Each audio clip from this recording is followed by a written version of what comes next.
हर दिन प्रातः काल अगर सबसे पहले कोई स्मरण करने योग्य है तो वह आचार्य महाराज का नाम है। उनका नाम इतना पवित्र है कि अगर हम प्रातः काल उसका स्मरण कर लेते हैं तो दिन भर हमारा पवित्रता से गुजरता है।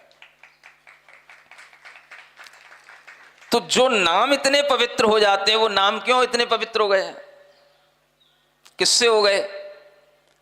तो उनके उस चारित्र से हो गए, उस सील से हो गए, जिसके कारण से उनका ज्ञान भी इतना पूर्णता को प्राप्त हो गया कि आज हम अगर उनका नाम लेते हैं और प्रातः समय में अगर वह हम स्मरण करते हैं तो वह हमारे अंदर भी उसी तरह का भाव उत्पन्न होता है। चारित्रिक दृढ़ता, शील का भाव, यह तभी उत्पन्न होता है जब हम ऐसे आत्माओं का स्मरण करें जिन्होंने अपने जीवन में ये चारित्र और शील की पराकाष्ठा को प्राप्त किया है।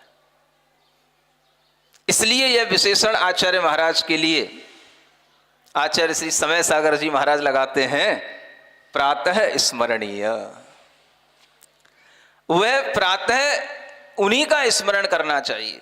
और आप प्रातः होने पर क्या स्मरण करते हैं? सीधा प्रातः होने पर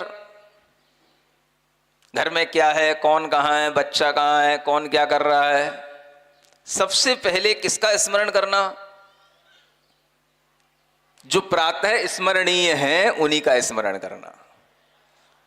ऐसे पंच परमेष्ठी का स्मरण करने पर, आचार्य महाराज जैसे विशेष व्यक्तित्व का स्मरण करने पर आपके अंदर भी उसी प्रकार के भाव उत्पन्न होंगे। और आप अगर ऐसे व्यक्तियों को अपने हृदय में स्थान देते हैं, उनका स्मरण करते हैं, तो ये व्यक्ति भी आपके हृदय के हार बन गए, कंठ आभरण बन गए, कंठ के हार बन गए। क्यों बन गए?